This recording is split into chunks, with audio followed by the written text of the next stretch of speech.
This podcast is sponsored by nobody. Hey dudes, welcome to Splat from the Past, the only 80s themed horror sci-fi show where things can get totally radical.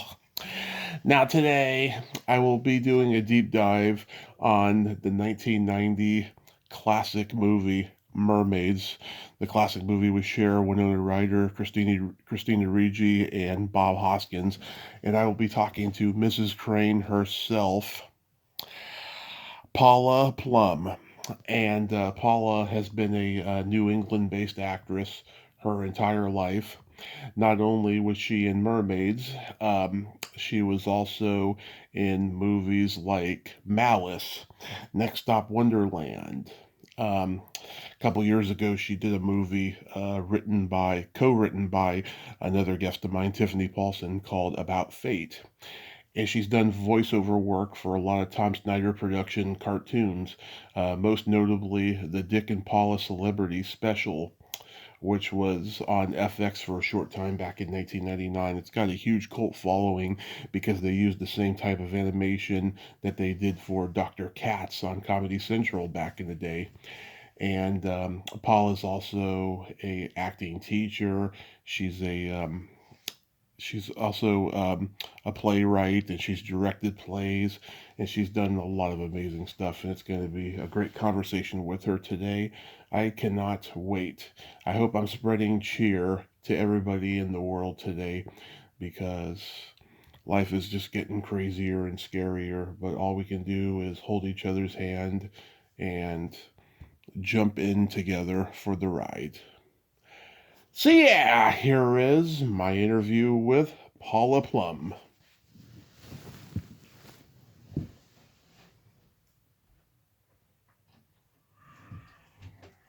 So, going back in time, did you gravitate toward acting early on in your childhood? Oh, yes. I went to Catholic school, and when I was in sixth grade, I fell in love with the whole Mary Poppins culture. This was way back in the 60s. And instead of writing book reports, the nuns actually let me script scenes from the book, Mary Poppins, by Theo Travers. And I would script scenes and then act them out with my friends in front of the class. And the nuns were so delighted, and this was totally out of character for them. They let me and my friends skip classes and go around to all the other classes in the building. There were like 16 classes, so we spent the whole day acting out scenes that I had written. So that was sort of, a Star is Born. Yeah. Wow. I wish I had a day like that in school. Yeah, I know, right? Yeah. Oh, that is so awesome. So immediately you then got involved in school plays and community theater and all of that? I've never really been involved in community theater, but I was, in high school I did plays. I joined the drama club. We entered out here in New England. We have high school drama festivals. And in my junior year, we did Exit the King by Eugene Ionesco, which is a little unusual for high school to do. But we performed that, and we won the New England Championship, and it was wonderful. And then I went to college, my mother's alma mater, Boston University, and majored in acting.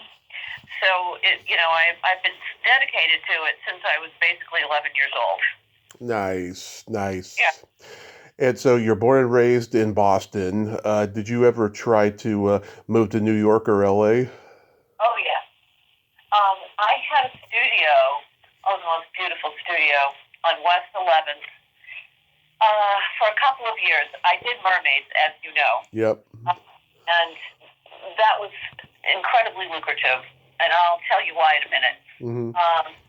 But so all that money suddenly came in, and I thought, I have to, and I wasn't really happy with the roles I was getting in Boston. Yeah. I was in my late 30s, and I thought, I really need to try this. So I actually called Richard Benjamin, who directed Mermaids, and I visited him in L.A. and asked him if I had a very hard time getting an agent. Yeah. And so I was in L.A. looping for Malice, and with Nicole Kidman, and Richard Benjamin called his agent in New York and asked them if they would see me. They did, but it was not a good match. It wasn't a marriage. So, in any case, I was in New York for 3 or 4 years. I had a great commercial agent. I did a lot of commercials. But my mother was getting older, and my husband was missing me. So I was doing both cities. Sometimes I would leave Boston at 6 o'clock on a Monday, drive down to New York, park the car, get up, do a couple of auditions, wait and see at 6 o'clock on a Tuesday if I had any calls from my commercial agent, and I'd hang around for a while, maybe stay Wednesday, and then if nothing was happening, I'd drive back to Boston. It was nuts. And you can't do that forever. So, yeah. But I loved New York. I loved the vibe. I loved the city. But Boston is also wonderful. I don't know if you've ever visited. No. Yeah, it's a very homey, and it's a very thriving, vital community, arts community, theater. And we get a lot of film companies coming here in October and November because of the foliage. Right. So it's I'm never not working. I couldn't say that when I was in New York. Yeah, that's awesome. So you attended the London Academy of Music and Dramatic Arts and then Boston University's School for the Arts. Did you do any theater in those places that you're still proud of to this day? In London, we did a show, but not for public viewing. It was called Passato Sorto. I don't even remember. I mean, it was very movement-oriented. And then I've studied many, many places. I studied in Paris. I studied with Philippe Gaulier, who was Sacha Baron Cohen's teacher. Philippe is a famous clown, and he taught comedy and mime and clown and acrobatics. And one day, Sacha Baron Cohen showed up in class. Wow. Amazing. Yeah. So I haven't really performed internationally. I wish I could say I had. I've always wanted to do the Edinburgh Festival. But I have worked in LA a little bit on looping films that I've done in Boston. When they need an extra voiceover or something, they've flown me out. Yeah, that's so cool. That's my international work, and it isn't even international. What other classmates did you have besides Sacha Baron Cohen? Oh, well, Sasha just showed up that day at Philippe Gaulier's school because he had graduated from there. But I went to school when I was at BU with Julianne Moore. Oh, yeah. And Alfred Woodard. David Garrison. Nice. Jason Alexander. Yeah. Pee Wee Herman. Paul Rubens. Yep. I met him. What a sweet guy. Very lovely guy. Yeah. Yeah. So those are my famous classmates. That's so awesome. Yeah. So how do you get cast in Mermaids? Oh, it was the hottest and most humid day in July. I had already had 4 auditions in Boston, and I'm not kidding, and that's a very unusual day. You don't ever get that, and I was so exhausted. And sometimes when you're really tired and you kind of don't care after a while, you do your best work because you can't work up the adrenaline to get nervous. Yeah. I went in and Frank Oz was actually the director at the time. He eventually got fired by our star. Right. But Frank was the director, and he was really sweet. And I went in and I auditioned for him, and He had me. There was a kind of tough scene that I had to do, which was announcing the death of President Kennedy. Oh yeah. And to a classroom of kids, and I'll tell you another story about that in a minute. And so I got cast. When we actually did that scene, we were filming at a high school in Rockport, and so they used kids from the high school, and I came in sobbing, because President Kennedy had just been shot, and during the takes, the kids would be looking at me mystified, and the director said, "You have to be upset about this," and one of the kids said, "Why would we be upset if the president was shot?" Oh, God. The thing about John F. Kennedy was that he was a hero. Yeah. Sort of our last American hero, I think. But these kids had become really sort of used to shootings and violence. We shot in 1989, so it was a different world then. Yeah. When Richard Benjamin came on, did he say to you, "Wow, that's my wife's name too, Paula"? Yeah. He was very sweet. Yeah. I mean, talk about a charming and kind and easygoing individual. He knew my name. He knew what my name was when we did the first scene. I think it was the one in the bathroom with Winona Ryder, and the first AD comes on the set, and we get introduced, and Rich looked at me and winked and said, "I won't forget that name." Yeah. Did you read the book beforehand? No. Okay. No, I didn't. I only read the script. And the other amazing thing was, Tommy, I had another gig that I was supposed to do during the shooting of Mermaids. I had committed to teaching at University of North Carolina at Asheville and performing in Life with Father. With another actor. We were the two equity actors, and then the rest of the cast was filled in with the college students. So I was kind of a guest artist. And the contract was like the first 4 weeks in September into the first week of October. And I told Carolyn Pickman, who was casting this, actually it wasn't, it was Raquel, but she was working for Carolyn. I said, Carolyn, Raquel, I can't do this. I've already promised these people, and this was like 2 weeks before I was supposed to leave. She said, Paula, you don't understand. This is a major role in a feature film. Yeah. I said, I know, but I'm very, once I've said I'm doing something, I do it. So I called my Aunt Regina, and my aunts all live in Iowa. They're all gone now, but they all had prayer lines. And I said, Aunt Regina, I am so upset. I just got cast in this movie, and I don't know what to do because I've already given my word that I was going to go to UNCA.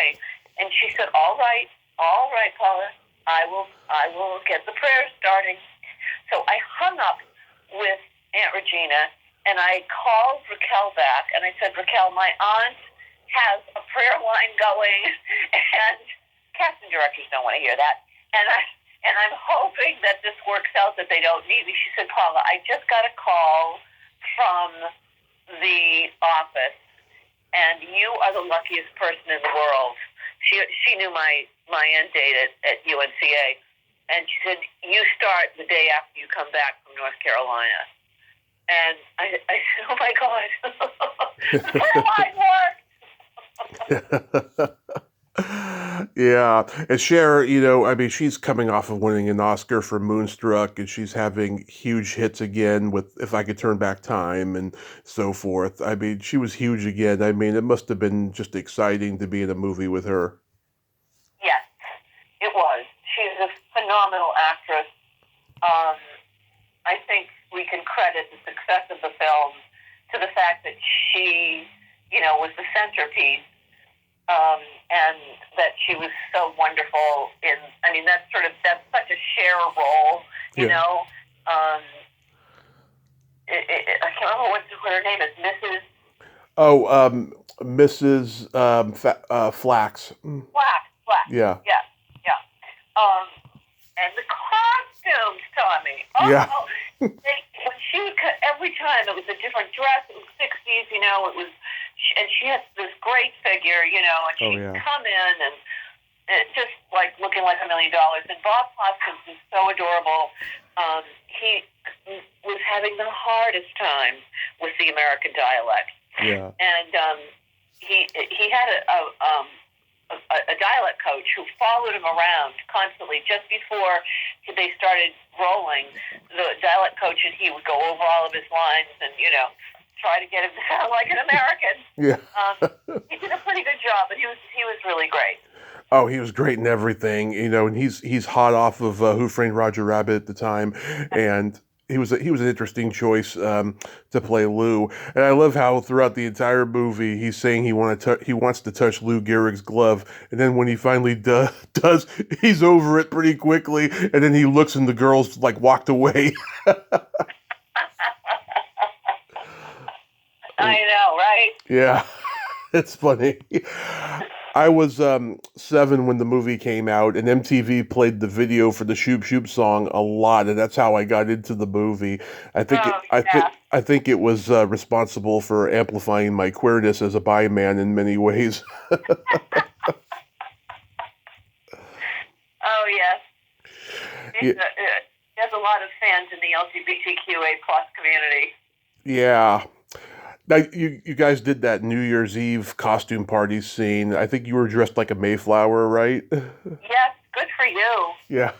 Also, probably one of the highest, I mean, if you can get high on laughing, we shot this scene over 3 days, and our waiting area was a tent, and it was sub-zero weather in Lockport. And we had this enormous white tent, and they had heaters blasting, and we were all dressed as, you know, there was a Native American, and we were pilgrims, and, you know, there was Chiquita banana with the fruit on her head, and it just all these crazy pirates, and but when we went onto the set in this little house in Rockport, we were smashed up against each other dancing, and there was the countdown, 10, 9, 8, 7, 6, and everyone screaming Happy New Year and hugging each other and laughing, and we did that for about 7 hours for 3 days, and laughing that much after a while. People were like falling down laughing. We were just in such a state of high joy. It was just like the most fun you could imagine having with a group of people. Yeah. Oh my God. Yeah, it looked like a lot of fun. And the funny thing is, back then, you know, and the movie takes place in the '60s. There weren't a whole lot of pop culture characters that people could dress up as. I mean, other than, you know, there was the horror movie characters, and then there's like, you know, Hoskins as a swashbuckler, and then there's guys dressing like Sherlock Holmes and Oliver Hardy and stuff. But that was about it. There was like really no pop culture. You know, there was no merchandising back then. That's right. That was the pre-commercialism. Exactly. Deep commercialism, yeah. You know, an interesting factoid, speaking of LGBTQ, the role that I was playing was actually, I was supposed to be a lesbian lover of the coach. Oh. Played by Dossie Peabody.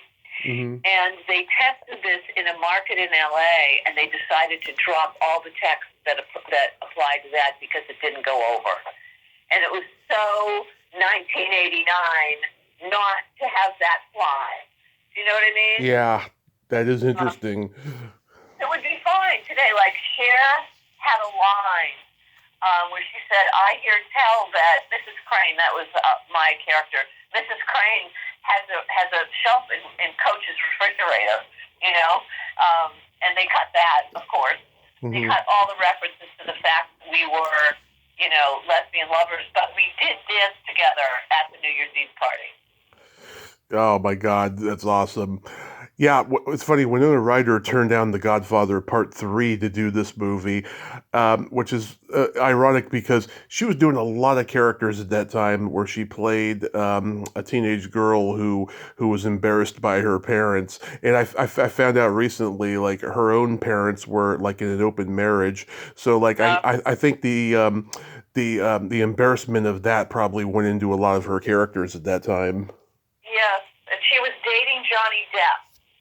And he came on set and had a tattoo with a heart with her name on it, something like Winona Forever. Well, he removed that after a while, but yeah. So we got to see Johnny Depp. Wow, and this is just before they made Edward Scissorhands. That's right. That's right. That was the next movie that they made, and she was blonde in that one, and she looked so beautiful in it. Yes. Oh God, a gorgeous girl. Now, you worked with Christina Ricci again on a movie I love called Prozac Nation. Did she remember you? Yes, when I think she claimed to remember me. But she was so little when we did Mermaids. I mean, she was like 8 or 9. And I didn't have any scenes with her. Christina. If we had met, I don't even remember if I met her on Mermaids because she had, of course, handlers. But she was, yes. But she says, "Hi, Mrs. Crane." I remember that. Yeah. Oh, did she say that? Yeah, and that's when you're watching them walk down the street, and you have this kind of suspicious look, like something's going on in the home or something. Yeah. Yeah. So we did chat about it when I did Prozac Nation. I just have that one scene. It's very short. But yeah, I haven't seen much of her lately. Well, she's been doing stuff, but she does a lot of, like, less mainstream stuff, more artsy stuff, streaming stuff. Yeah. I think she had a recurring role in the Wednesday Addams reboot because she was Wednesday Addams, after That's this. Right. That's yeah. Right. Yeah, but she was so great in Prozac Nation. I thought she should have gotten an Oscar nomination. Oh, She says something at the end that is so profound, and I think it sums up the way a lot of us feel in life. She says, "I wish I could die and be brought back by an angel to be shown how people truly feel about me." Those words are so profound. Yeah. That's really very poignant. Was it Jennifer Lang in that? I'm terrible, Tommy. I actually had to go look at my IMDb page to remember some of the movies I've done before we spoke. Because I forget some of them. Was Jessica Lang in Prozac Nation? I think she was. She was her mother, yeah. That's right. Yeah. I never got to meet her, unfortunately, because I adore Jessica Lang. I do, too. One of my favorite actresses of all time. Yeah, me too. So you mentioned before Malice with Alec Baldwin and Nicole Kidman. Does anything stand out about that? It's all the backstage stories. The trailer stories. Vivi Newer. So I'm 5'7", and I am not a thin person. Vivi Newer is maybe 5'4" and might weigh 100 pounds. Yeah. So I was chosen. Ready? Yeah. Because I look exactly like Vivi Newer. Oh my God. Okay, so Vivi and I are sitting in the trailer in California when I went out to do some looping, and we're sitting in the trailer, and we're both dressed as nurses because if you've seen the movie, she disguises herself as me, as the little boy's mother, who has been watching Nicole Kidman, and Nicole is going to come over to the house. That's how she gets caught. Spoiler, everyone who's listening to this. So Vivi and I were both in my nurse. I'm the nurse. She's the detective disguised as me. And she and I are sitting in the trailer. We've just been made up. We're in costume. We keep, the whole time, she and I are talking about how anybody is going to buy that she's me, right?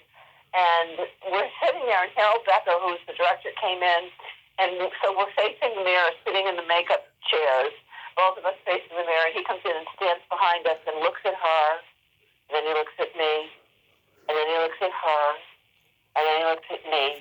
He goes, yes, yes, and walks out. And Bibi and I turn to each other and go, no. Shit. Yeah, I know people who know Bibi too. I've heard she's very nice. They were so. Bibi Newirth and Phil Pullman. Oh my God, we laughed. You know. Yeah. You just, when you have. I have a small role. I have one little scene. Mm-hmm. I'm not. Whatever. I show up and do my work and go home. They were so nice and so much fun. Yeah. It's that kind of. I've always found that the people who are the most professional and are also often the kindest. Oh, yes, absolutely, because they have nothing to prove once they've made it. That's right. Exactly. So she was great. I met Tom Cruise. He was there a lot because he and Nicole were together at the time. Yeah. And I felt like such an idiot. The same day, Bibi and I are sitting there in our chairs next to each other. Tom had walked into the trailer, and he looks up and down the rows, and Nicole's sitting over here to my left, and Bibi is to my right, and Peter Gallagher is down the end of the trailer, and we're just sitting waiting to, I don't know, I guess we've all just had makeup. He looks up and down the line, and he sees me, and he doesn't know me, and he walks right up to me and he goes, "Hi, I'm Tom." And I looked at him and said, "Yeah, I know." So eloquent.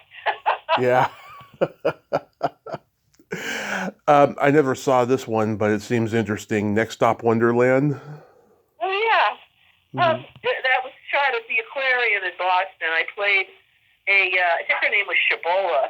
I played the head of the aquarium, and I had to give a speech in they had this enormous cavernous sort of penguin pit. Yeah. And this gala was happening around the penguin pit, and they didn't realize when they decided to shoot this inside the aquarium that penguins do not shut up. So, you know how you don't want planes flying overhead when you're filming, and you try to keep the room quiet? No, well, forget it. I said my lines, but nothing that I said survived. They had to do a voiceover because the penguins were not having it. It was amazing. But I've been in an aquarium. I get so claustrophobic knowing that there's like sharks and sea turtles around me and stuff. Right? Yeah. Yeah. So but it was a good gig. I mean, it was a good film, and we took it to Sundance. And Faye Dunaway actually approached Brad Anderson, our director, and asked if she could play my role when they remade it. And they didn't remake it. But anyway, we got to meet Faye Dunaway. I don't know if she was serious or kidding or what, but that was the conversation. Yeah.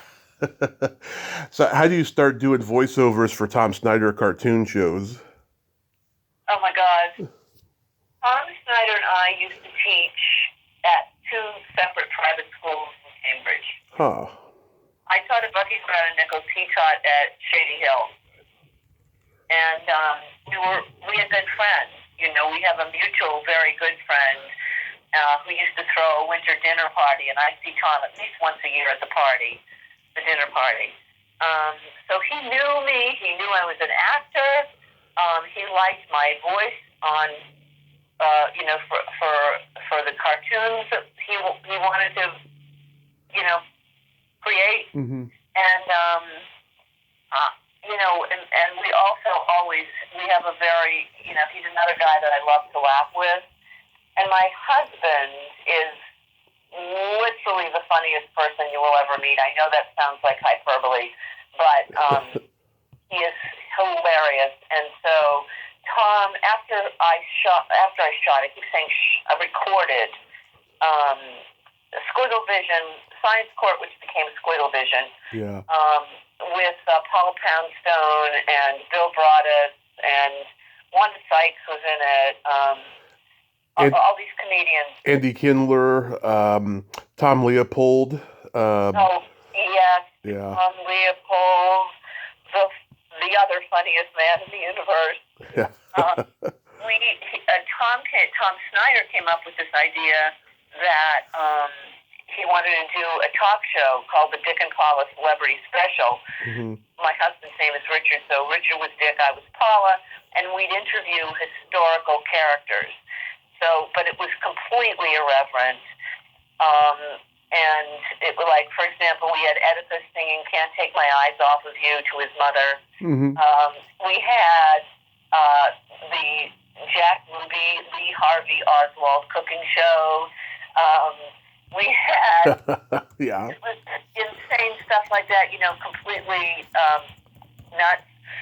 But you need a point of reference. Like you have to know something about, for example, Oedipus to know that he was.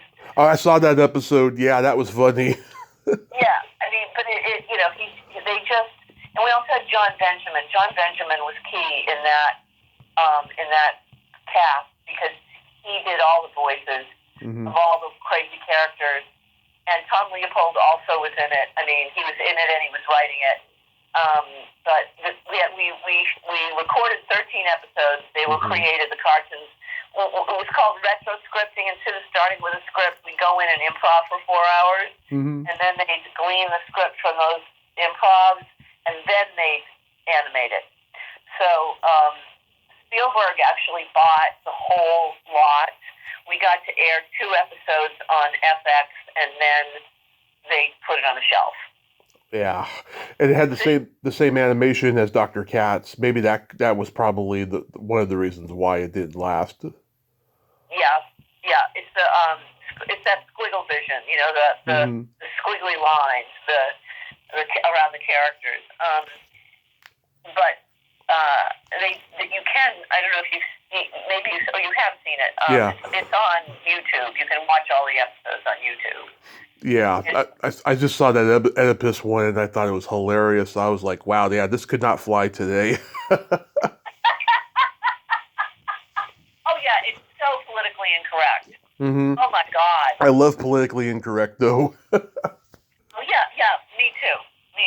I mean, but you can only do so much of that before people start, we start turning off a large portion of the population. Oh God, don't get me started on that. I know. A few years ago, you did a movie called About Fate, and I've interviewed the screenwriter Tiffany Paulson. She was in the Friday the 13th movie back in the day, and she had done a very politically incorrect Christmas movie called Holiday before that. Did you see that? No, I didn't. Why is it politically incorrect? Oh, because it's got just a lot of raunchy sex jokes in it, and it's just a laugh riot from start to finish. It's funny, when it came out on Netflix at the end of 2020, I believe it was, I saw her advertise it on Facebook, and I was like, okay, every time I see a holiday movie, it's always the same thing. People are learning the true meaning of Christmas. They're rekindling relationships. I'm like, I'm going to reluctantly watch this.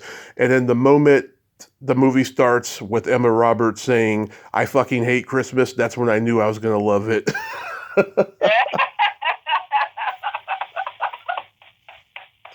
And I did. Another hilarious time on that movie.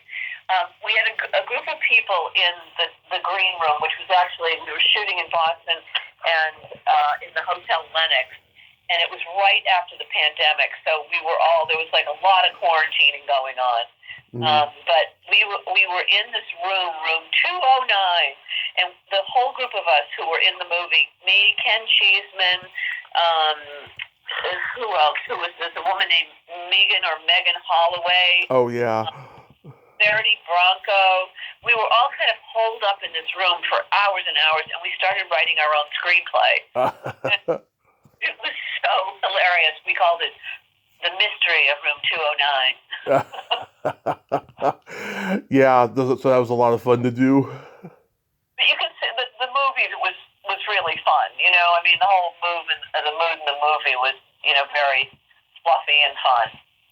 Yeah, I watched it. It was pretty funny. So, do you like writing and directing plays as much as acting in them? Oh, that's a really good question. I go back and forth, Tommy, because I mean it's a very simplistic answer, but acting is really like a relief. It's almost like meditation for me. Hmm. I can show up. I can do my part. I have fun with my fellow actors, and I can go home. When you're and also it is actually really relaxing because there's a certain level of control. Once you Hmm. have a play that's somewhat set, you do sort of change things and maybe improvise a little night to night, trying to keep things fresh. But there's a ritual to it, and with directing, you're in process constantly in rehearsal, and you have to know, you have to know everything that's going on, what the actors are doing, what their lines are, what the set is going to look like, how the doors open and close, what you have to help the light designer design the light cues. You know what you talk to the sound designer, so it's really hyper creative. Hmm. And I do like it, like maybe twice a year to direct a play, but I don't think I could do more than that because it's intense preparation. Directing is really all front loading. Yeah. By the time you get into rehearsal, you know mostly how you're going to work this piece of text. You know. Yeah. Oh, I did prop handling for theater in high school and a little bit in adulthood. It's a tedious process, especially when Tech Sunday comes. I'm just like dreading it. Oh, props are hell. I mean, really, it's like the most thankless job because it's so specific and so sometimes it's minute the kinds of things you have to find or build, Yeah. and it really can be really annoying. Yeah.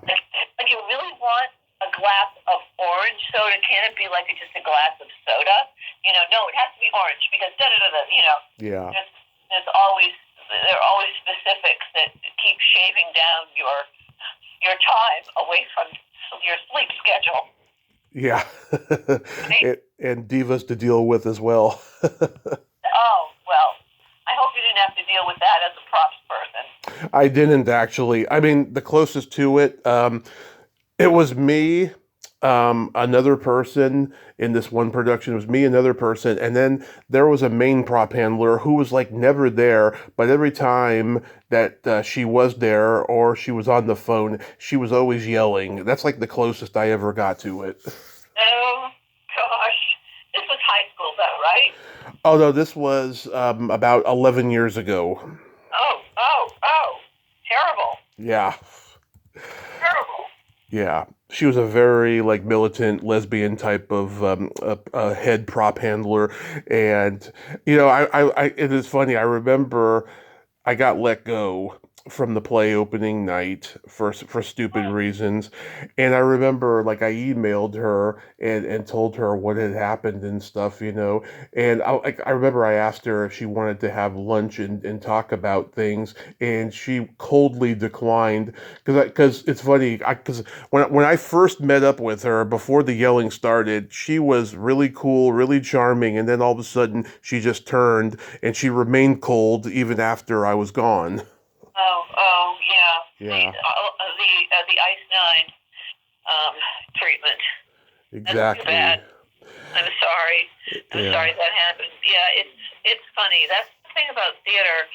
Sometimes you think people are your best friends, but it's only for the moment. You know. Exactly. It's like a movie too, because you spend all this time with them and you're really all you have, you're all getting along for the most part and talking, and you think Yeah. you're gonna be friends when you get back to LA, and then next time you see them, it could be at an award show. Right. Exactly. Exactly. Anyway. So do you still teach acting too? Oh yeah, I have a private coaching business here at my house. Actors come to work on shows that they're in, or I also have a large high school, college college age grads who want to get into grad school, and high school seniors who want to get into conservatory programs. So I do a lot of helping with college entrance auditions. But most of my time is working on my own theater career. Mm-hmm. Yeah. So do you still enjoy doing theater at this stage in your career? At this stage in my dosage, I am. I love it. I do love it. I did a show this summer. I mean, I love it when I get to work with my husband, especially because I don't know, we get to do it together. We get to drive in together. Yeah. But we did. We founded a Shakespeare company 20 years ago called the Actors Shakespeare Project, mm-hmm. And this year I did Romeo and Juliet with that company, and then Richard and I got to do. The Boston Common has a Shakespeare every year, sort of like the Public Theater in New York, only this is on the Boston Common, and 2,000 people a night. It's really exciting. We did Winter's Tale this summer, mm-hmm. and it was brilliant. So I mean, I do love it. There's nothing like theater, I have to say. I was listening to your interview with Lydia. Yeah. And Lydia, does she go by Lydia Hannibal now? Because I know her as... Yeah. Okay. Well, Hannibal White Spunner. Yeah, and she was saying there's nothing like theater. And I have to second that. Yeah. I love doing movies. I love it. But there's something about theater that just feels like I'm the creator, Yeah, and also too, if you're talented enough and you have a great reputation with your local theater, you could always get any part in it, whereas, in movies it's a lot more competitive. Oh, hugely, huge. I'm surprised I've ever been cast in anything, Oh, don't be modest. No, but it is. What you just said is so true. Mm-hmm. There are so many, and sometimes when I audition for a role, they're actually looking at, like Joe Beth Williams. Right. But I'm like their second, in case Joe Beth gets something else, Just saying, I mean, it's because I'm a local Boston actress, and that's how I get hired for film. But there's always some other, Glenn Close, mm-hmm. There's always some other actress in my age range who, is like, might be doing it. So, you never know. I just feel lucky because I've had a really great time making movies. That's awesome. Yeah. So real quick, we got to play my secret silly game. This is a series of silly slumber party questions. It's no win or lose. It's just pure fun. And how the game works is I ask you the question, you answer it, and then you ask me that exact same question and I answer it. And feel free to comment on the answers because they might be funny. Okay. Paula, are you ticklish? Oh, yes, I totally am. Are you ticklish, Tommy? Oh, yes. But if you tickle me without warning, I might hit you in the groin. All right.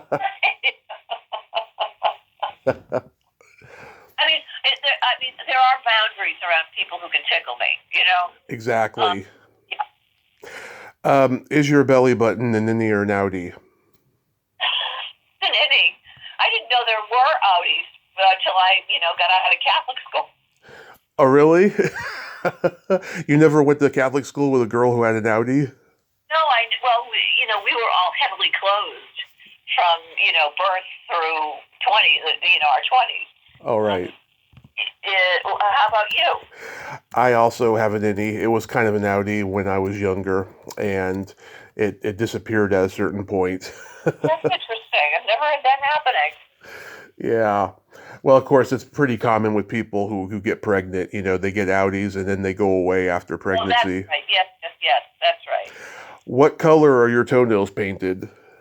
Oh, I don't have any toenail polish on right now. Okay. But normally they would be either red or purple. Love it. I love those bright colors. Yeah. What about you? Silver and gold, left over from New Year's Eve. Silver and gold. Yeah, I'm trying to figure out what color I want for February.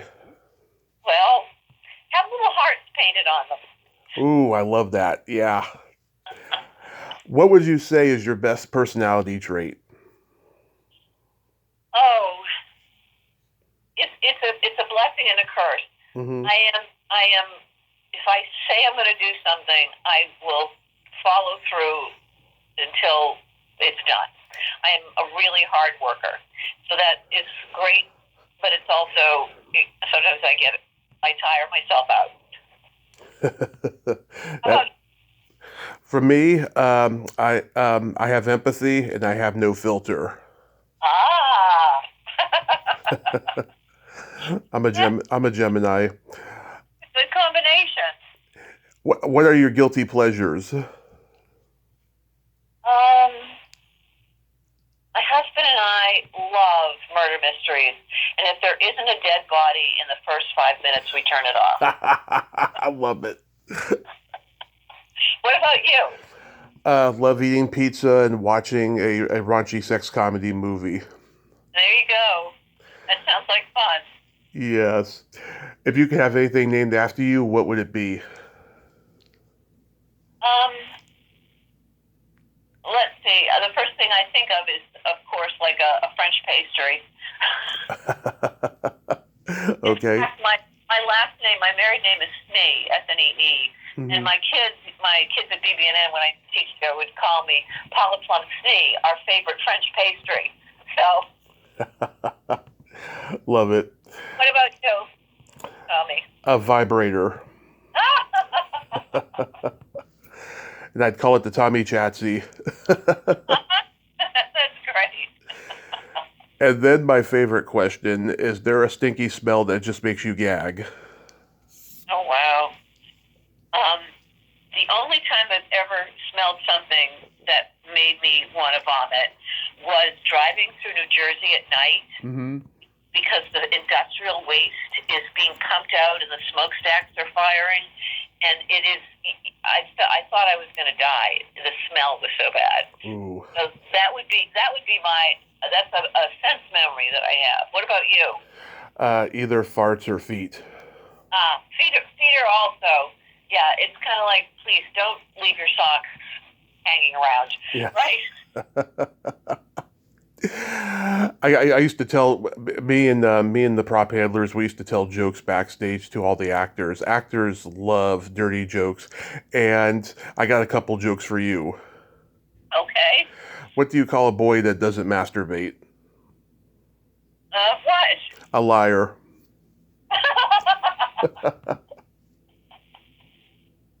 That's good. What kind of meat does a priest eat on Friday? A priest? Yeah. Did you say? Yeah. I don't know. None. I'm choir boy, but Oh, everyone guesses that. No. I guess that's why it's designed that way, to make it seem like it's going in one direction, but then the other. right. Paula, thank you so much for coming on today. You are a lot of fun. Thank you. You are too, Tommy. It was great fun, and I will look for you on your podcast. Oh, that would be great. Thank you so much. Have a great day and be safe. You too. Bye. Well, there you have it. Paula Plum, ain't she a sweetheart? Oh my God. I love theater actors and their sense of humor, and I'm so glad I could make her laugh. She was just a lot of fun. I enjoyed every moment of that. She's such a talented actress, too. Well, until next time, this is Tommy Throwback Kovac saying there's no shame in living in the past because the present sucks. Later, dudes.